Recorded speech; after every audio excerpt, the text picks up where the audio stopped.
अथ श्री साई चरित्र अध्याय 10। श्री साई बाबा का रहन सहन, शयन पाटिका, शिरडी में निवास, उनके उपदेश, उनकी विनयशीलता, सुगम पथ। प्रारंभ। श्री साई बाबा का सदा ही प्रेम पूर्वक स्मरण करो, क्योंकि वे सदैव दूसरों के कल्याणार्थ तत्पर तथा आत्मलीन रहते थे। उनका स्मरण करना ही जीवन और मृत्यु की पहेली हल करना है। साधनाओं में यह अति श्रेष्ठ तथा सरल साधना है, क्योंकि इसमें कोई द्रव्य व्यय नहीं होता। केवल मामूली परिश्रम से ही भविष्य नितांत फलदायक होता है। जब तक इंद्रियां बलिष्ठ है, क्षण क्षण इस साधना को आचरण में लाना चाहिए। अन्य सब देवी देवता तो भ्रमित करने वाले हैं, केवल गुरु ही ईश्वर है। हमें उनके ही पवित्र चरण कमलों में सदा श्रद्धा रखनी चाहिए। वे तो हर इंसान के भाग्य विधाता और प्रेममय प्रभु हैं। जो अनन्य भाव से उनकी सेवा करेंगे, वे भव सागर से निश्चय ही मुक्ति को प्राप्त होंगे। न्याय अथवा मीमांसा या दर्शनार्थ पढ़ने की भी कोई आवश्यकता नहीं है। जिस प्रकार नदी या समुद्र पार करते समय नाविक पर विश्वास रखते हैं, उसी प्रकार का विश्वास हमें भव सागर से पार होने के लिए सद्गुरु पर करना चाहिए। सद्गुरु तो केवल भक्तों के भक्ति भाव की ओर ही देखकर उन्हें ज्ञान और परमानंद की प्राप्ति करा देते हैं। गत अध्याय में बाबा की भिक्षावृत्ति, भक्तों के अनुभव तथा अन्य विषयों का वर्णन किया गया है। अब पाठकगण सुने कि श्री साई बाबा किस प्रकार रहते, शयन करते और शिक्षा प्रदान करते थे। बाबा का विचित्र बिस्तर। पहले हम यह देखेंगे कि बाबा किस प्रकार शयन करते थे। श्री नाना साहेब डेंगले एक 4 हाथ लंबा और एक हथेली चौड़ा लकड़ी का तख्ता श्री साई बाबा के शयन के हेतु लाए। तख्ता कहीं नीचे रख कर उस पर सोते। ऐसा न कर बाबा ने पुरानी चिंदियों से मस्जिद की बल्ली से उसे झूले के समान बांध कर उस पर शयन करना प्रारंभ कर दिया। चिंदियों के बिल्कुल पतली और कमज़ोर होने के कारण लोगों को उसका झूला बनाना एक पहेली सा बन गया। चिंदियों तो केवल तख्ते का भी भार वहन नहीं कर सकती थी, फिर वे बाबा के शरीर का भार किस प्रकार सहन कर सकेंगी। जिस प्रकार भी हो, यह तो राम ही जाने, परंतु यह तो बाबा की एक लीला थी जो फटी चिंदियों तख्ते तथा बाबा का भार संभाल रही थी। तख्ते के चारों कोनों पर दीपक रात्रि भर जला करते थे। बाबा के तख्ते पर बैठे या शयन करते हुए देखना देवताओं को भी दुर्लभ दृश्य था। सब आश्चर्यचकित थे कि बाबा किस प्रकार तख्ते पर चढ़ते होंगे और किस प्रकार नीचे उतरते होंगे। कौतूहलवश लोग इसे रहस्योद्घाटन के हेतु दृष्टि लगाए रहते थे, परंतु यह समझने में कोई भी सफल न हो सका और इस रहस्य को जानने के लिए भीड़ उत्तरोत्तर ही बढ़ने लगी। इस कारण बाबा ने एक दिन तख्ता तोड़कर बाहर फेंक दिया। यद्यपि बाबा को अष्ट सिद्धियां प्राप्त थी, परंतु उन्होंने कभी भी उनका प्रयोग नहीं किया और न कभी उनकी ऐसी इच्छा ही हुई। वे तो स्वतः ही स्वाभाविक रूप से पूर्णता प्राप्त होने के कारण उनके पास आ गई थी। ब्रह्म का सगुण अवतार। बाह्य दृष्टि से श्री साई बाबा 3.5 हाथ लंबे एक सामान्य पुरुष थे, फिर भी प्रत्येक के हृदय में वे विराजमान थे। अंदर से वे आसक्ति रहित और स्थिर थे, परंतु बाहर से जन कल्याण के लिए सदैव चिंतित रहते थे। अंदर से वे संपूर्ण रूप से निस्वार्थी थे। भक्तों के निमित्त उनके हृदय में परम शांति विराजमान थी, परंतु बाहर से वे अशांत प्रतीत होते थे। वे अंतः से ब्रह्मज्ञानी, परंतु बाहर से संसार में उलझे हुए दिखलाई पड़ते थे। वे कभी प्रेम दृष्टि से देखते तो कभी पत्थर मारते, कभी गालियाँ देते और कभी हृदय से लगाते थे। वे गंभीर, शांत और सहनशील थे। वे सदैव दृढ़ और आत्मलीन रहते थे और अपने भक्तों का सदैव उचित ध्यान रखते थे। वे सदा एक आसन पर ही विराजमान रहते थे। वे कभी यात्रा को नहीं निकले। उनका दंड एक छोटी सी लकड़ी था, जिसे वे सदैव अपने पास संभाल कर रखते थे। विचार शून्य होने के कारण वे शांत थे। उन्हें कांचन और कीर्ति की कभी चिंता नहीं की तथा सदा ही भिक्षावृत्ति द्वारा निर्वाह करते रहे। उनका जीवन ही इस प्रकार का था। अल्लाह मालिक सदैव उनके ओठों पर रहता था। उनका भक्तों पर विशेष और अटूट प्रेम था। वे आत्मज्ञान की खान और परम दिव्य स्वरूप थे। श्री साई बाबा का दिव्य स्वरूप इस तरह का था। एक अपरिमित, अनंत सत्य और अपरिवर्तनशील सिद्धांत, जिनके अत्यंत यह सारा विश्व है, श्री साई बाबा में आविर्भूत हुआ था। यह अमूल निधि केवल सत्वगुण संपन्न और भाग्यशाली भक्तों को ही प्राप्त हुई, जिन्होंने श्री साई बाबा को केवल मनुष्य या सामान्य पुरुष समझा या समझते हैं। वे यथार्थ में अभागे थे या हैं। श्री साई बाबा के माता पिता तथा उनकी जन्मतिथि का ठीक ठीक पता किसी को भी नहीं है। तो भी उनके शिरडी में निवास के द्वारा इसका अनुमान लगाया जा सकता है। जब पहले बाबा शिरडी में आए थे तो उस समय उनकी आयु केवल 16 वर्ष की थी। वे शिरडी में 3 वर्ष तक रहने के बाद फिर कुछ समय के लिए अंतर्धान हो गए। कुछ काल के उपरांत वे औरंगाबाद के समीप निजाम स्टेट में प्रकट हुए और चांद पाटिल की बारात के साथ पुनः शिरडी पधारे।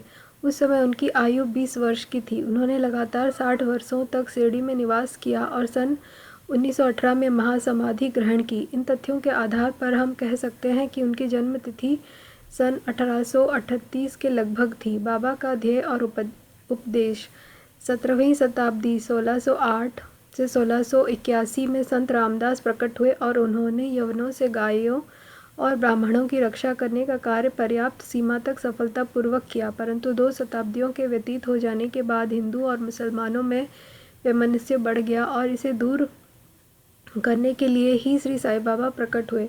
उनका सभी के लिए यही उपदेश था कि राम जो हिंदुओं के भगवान हैं और रहीम जो मुसलमानों का खुदा है, एक ही है और उनमें किंचित मात्र भी भेद नहीं है। फिर तुम उनके अनुयायी क्यों पृथक रहकर परस्पर झगड़ते हो? अज्ञानी बालकों, दोनों जातियां एकता साध कर और एक साथ मिलजुल कर रहो, शांत चित्त से रहो और इस प्रकार राष्ट्रीय एकता का ध्येय प्राप्त करो। कलह और विवाद व्यर्थ है, इसलिए न झगड़ो और न परस्पर प्राणघातक ही बनो। सदैव अपने हित तथा कल्याण का विचार करो। श्री हरि तुम्हारी रक्षा अवश्य करेंगे। योग, वैराग्य, तप, ज्ञानी आदि ईश्वर के समीप पहुँचने का मार्ग है। यदि तुम किसी तरह सफल साधक नहीं बन सकते तो तुम्हारा जन्म व्यर्थ है। तुम्हारी कोई कितनी ही निंदा क्यों न करे तुम उसका प्रतिकार न करो। यदि कोई शुभ कर्म करने की इच्छा है तो सदैव दूसरों की भलाई करो। संक्षेप में यही श्री साईं बाबा का उपदेश है कि उपर्युक्त कथानुसार आचरण करने से भौतिक तथा आध्यात्मिक दोनों ही क्षेत्रों में तुम्हारी प्रगति होगी। सच्चिदानंद सद्गुरु श्री साईनाथ महाराज। गुरु तो अनेक हैं। कुछ गुरु ऐसे हैं जो द्वार हाथ में वीणा और करताल लिए अपनी धार्मिकता का प्रदर्शन करते फिरते हैं।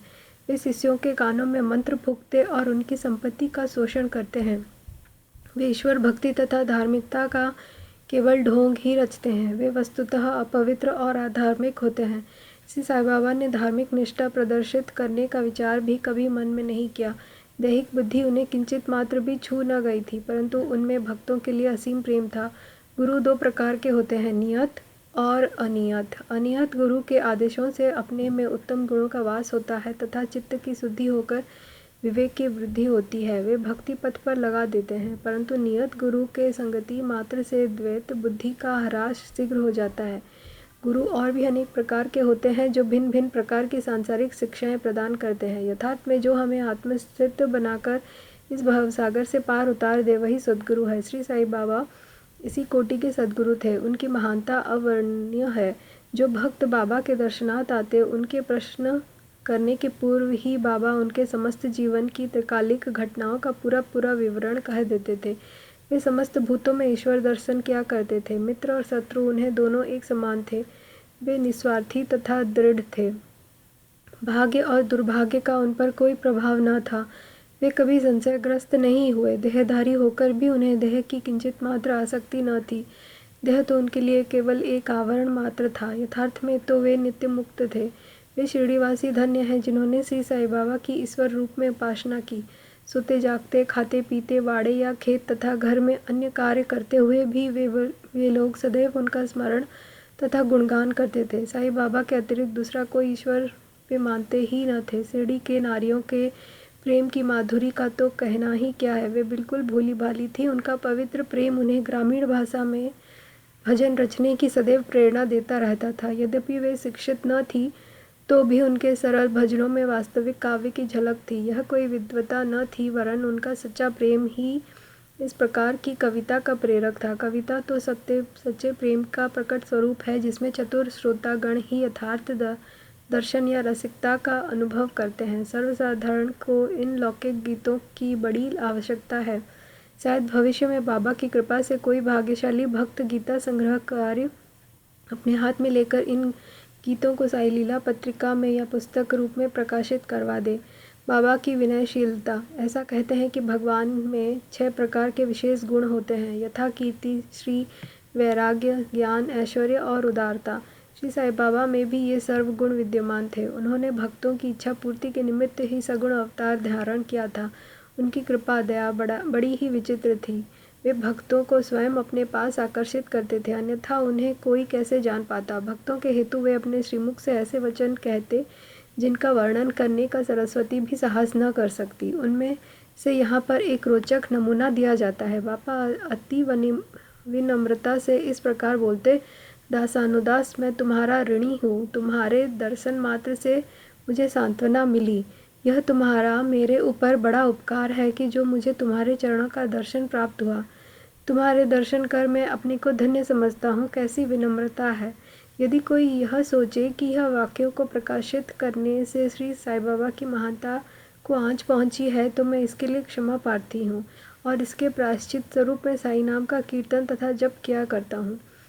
यद्यपि बाह्य दृष्टि से बाबा विषय पदार्थों का उपभोग करते हुए प्रतीत होते थे, परंतु उन्हें किंचित मात्र भी उसकी गंध न थी और न ही उनके उपभोग की ज्ञान था। वे खाते अवश्य थे, परंतु उनकी जिह्वा में को कोई स्वाद न था।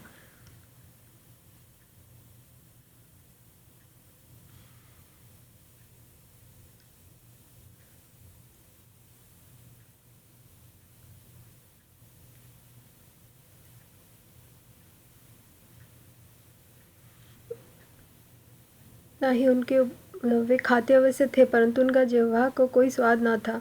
वे नेत्रों से देखते थे, परंतु उस दृश्य में उनकी कोई रुचि न थी। काम के संबंध में वे हनुमान सदृश अखंड ब्रह्मचारी थे। उन्हें किसी पदार्थ में आसक्ति न थी। वे शुद्ध चैतन्य स्वरूप थे, जहाँ समस्त इच्छाएं, अहंकार और अन्य चेष्टाएं विश्राम पाती थी। संक्षेप में वे निस्वार्थ, मुक्त और पूर्ण ब्रह्म थे। इस कथन को समझने के हेतु एक रोचक कथा का उदाहरण यहाँ दिया जाता है। नानावली। शिरडी में नानावली नाम का एक विचित्र और अनोखा व्यक्ति था। वह बाबा को के सब कार्यों की देखभाल किया करता था। एक समय जब बाबा गादी पर विराजमान थे, वे उनके पास पहुंचा। वह स्वयं ही गादी पर बैठना चाहता था, इसलिए उसने बाबा को वहां से हटने को कहा। बाबा ने तुरंत गादी छोड़ दी और तब नानावली वहां विराजमान हो गया। थोड़े ही समय वहां बैठकर वह उठा और बाबा को अपने स्थान ग्रहण करने को कहा।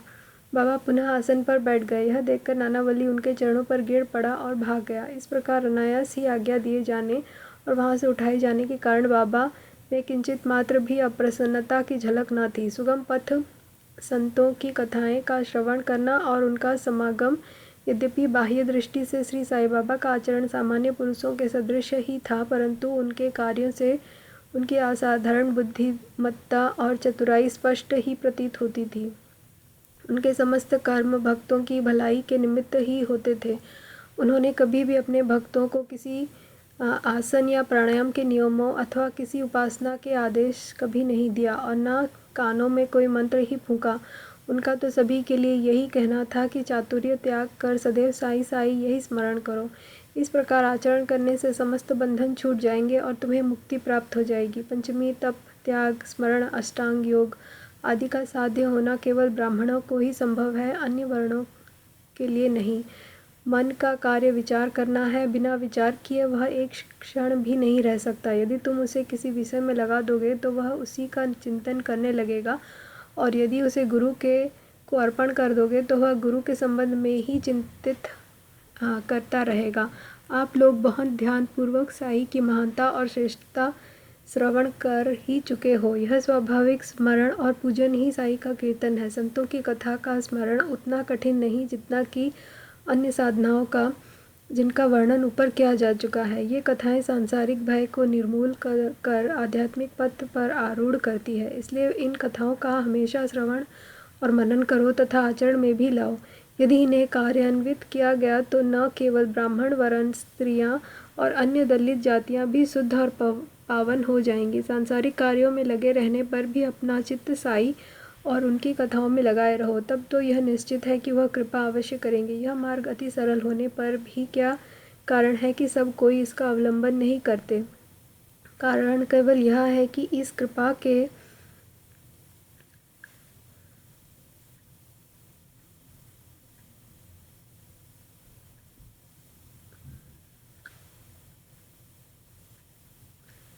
वे कृपा अवश्य करेंगे। यह मार्ग अति सरल होने पर भी क्या कारण है कि सब कोई इसका अवलंबन नहीं करते? कारण केवल यह है कि इस कृपा के अभाववश लोगों में संत कथाएं श्रवण करने की रुचि उत्पन्न नहीं होती। ईश्वर की कृपा से ही प्रत्येक कार्य सुचारू एवं सुंदर ढंग से चलता है। संतों की कथा का श्रवण ही संत समागम सदृश है। संत सानिध्य का महत्व अति महान है। उससे देही बुद्धि, अहंकार और जन्म मृत्यु के चक्र से मुक्ति हो जाती है। हृदय की समस्त ग्रंथियां खुल जाती हैं और ईश्वर से मिलन हो जाता है, जो कि चैतन्य घन स्वरूप है। विषयों से निश्चय ही विरक्ति बढ़ती है तथा दुखों और सुखों में स्थिर रहने की शक्ति प्राप्त हो जाती है और आध्यात्मिक उन्नति सुलभ हो जाती है। यदि तुम कोई साधन जैसे नाम स्मरण, पूजन या भक्ति इत्यादि नहीं करते, परंतु अनन्य भाव से केवल संतों के ही शरणागत हो जाओ, तो वे तुम्हें आसानी से भवसागर के उस पार उतार देंगे। इसी कार्य के निमित्त ही संत विश्व में प्रकट होते हैं।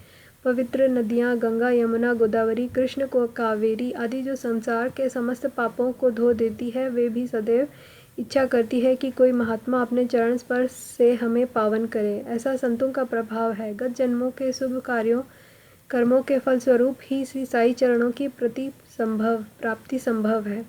मैं श्री साई के मोह विनाशक चरणों का ध्यान कर यह अध्याय समाप्त करता हूँ। उनका स्वरूप कितना सुंदर और मनोहर है। मस्जिद के किनारे पर खड़े हुए वे सब भक्तों के उनके कल्याणार्थ उदी वितरण क्या करते हैं, जो इस विश्व को मिथ्या मानकर सदा आत्मानंद में निमग्न रहते थे। ऐसे सच्चिदानंद श्री साई महाराज के चरण कमलों में मेरा बार बार नमस्कार है। श्री सद्गुरु साईनाथार्पणमस्तु। शुभम भवतु। ओम साई राम।